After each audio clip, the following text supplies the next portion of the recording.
Elə ürəyimdən keçir sevilmək, sənin pıçıltınla yatıb ayılmaq. Elə ürəyimdən keçir sevilmək, yalnız sənin üçün narahat olmaq.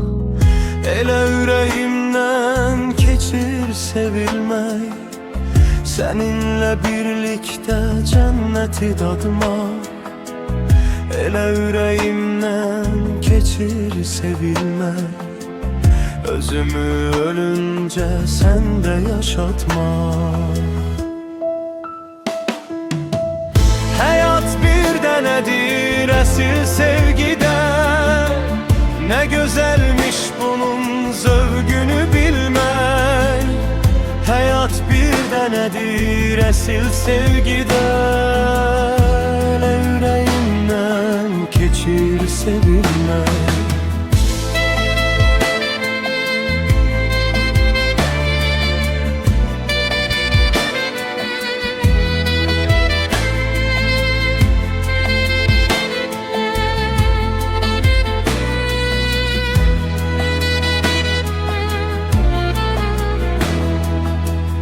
Elə ürəyimdən keçir sevilmək, kimsəsiz adada səninlə bahəm.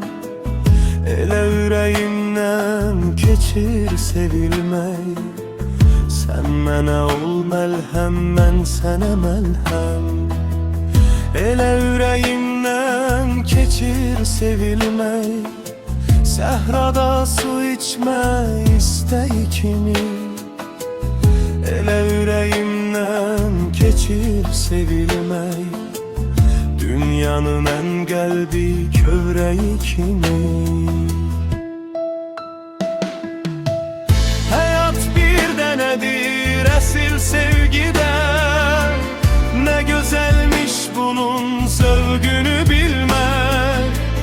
Həyat bir dənədir əsil sevgidən, elə ürəyimdən keçir sevilmək.